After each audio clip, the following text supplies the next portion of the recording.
আজকে আমি করব গোটা গোটা পমফ্রেট মাছের ঝাল।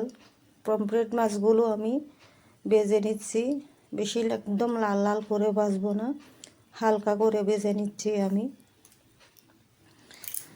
পমফ্রেট মাছের ঝাল খুবই টেস্টি হয়। এই পমফ্রেট মাছগুলো আমি ভেজে নিচ্ছি। দেখো, এইভাবে পমফ্রেট মাছগুলো হালকা বাদামি কালার করে ভেজে নিতে হবে। ভেজে নিয়ে আমি এবার কড়াইতে তেল দিলাম।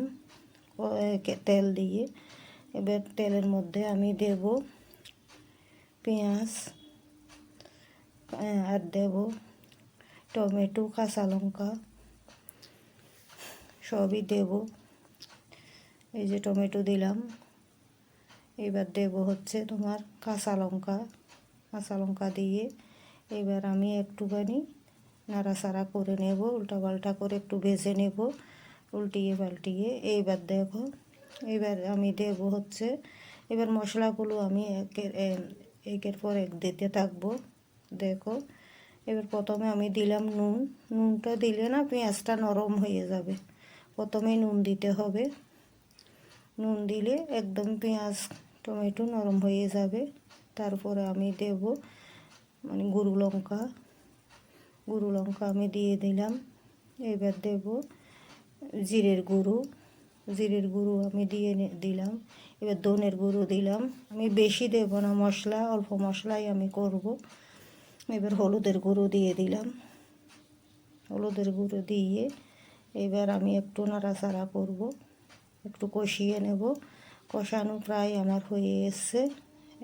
কষানো হয়ে গেলে আমি দেব জল দেব আমি। আমার দেখো কষানো একদম লাল করে কষিয়ে দিলাম জল দিয়ে এবার আমি একটু নেড়ে ছেড়ে দেখব, একটু ফুটিয়ে নেব। ফুটিয়ে নিয়ে এবার আমি কালারের জন্য দেবো একটুখানি কাশ্মীরি লঙ্কা গুঁড়ো দিয়ে দিলাম। ওইটা কালারের জন্য, এটা ঝাল হয় না, এটা কালারের জন্য দিতে হয়। দিলাম।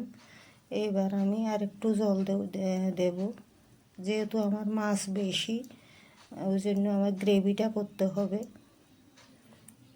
দেখো, এইরকম করে করে নিতে হবে। এবার আমি পরপর মাছগুলো দিয়ে দেব। এই যে আমার বেঁচে রাখা মাছ অনেকগুলো আমার। এবার আমি মাছগুলো দিয়ে দেব একটা একটা করে। এবার সব মাছগুলো এবার দিতে থাকবো। এই যে গোটা গোটা পমফ্রেট মাছ খুবই টেস্টি হয়। এগুলো বেশি নাড়াচাড়া করা যায় না, বেশি নাড়াচাড়া করলে এগুলো মাছ ভেঙে যাওয়ার সম্ভাবনা বেশি। এই জন্য আমার এই দেখো, আমি বেশি নাড়াচাড়া করব না। এবার আমি সামান্য বাটিটা ধুয়ে একটু জল দেব, দিয়ে এবার আমি ঢাকা দিয়ে 10 মিনিটের মতো রেখে দেব হালকা আছে। এবার আমার 10 মিনিট পর মাছটা কেমন হয়েছে দেখো। মাছটা প্রায় অনেকটা হয়ে এসছে, সামান্য হলে হয়ে যাবে, মাছ হয়ে গেছে। এবার আমি ধনেপাতা দেব। ধনেপাতা আমার আছে বলে আমি দিয়েছি, তোমাদের না থাকলে তোমরা দেবে না। দেখো কি সুন্দর কালারটা এসছে মাছের। এরকম গরম গরম ভাতের সাথে সার্ভ করবে, খুবই দেখতেও ভালো লাগবে, খেতেও ভালো লাগবে। দেখো, এবার আমার মাছ রান্না হয়ে গেছে, আমি বাটিতে ঢেলে নিয়েছি। দেখো, আমার মাছ রান্নাটা এমনই হলো, খুবই আমার কাছে সুন্দর লাগছে। দেখো।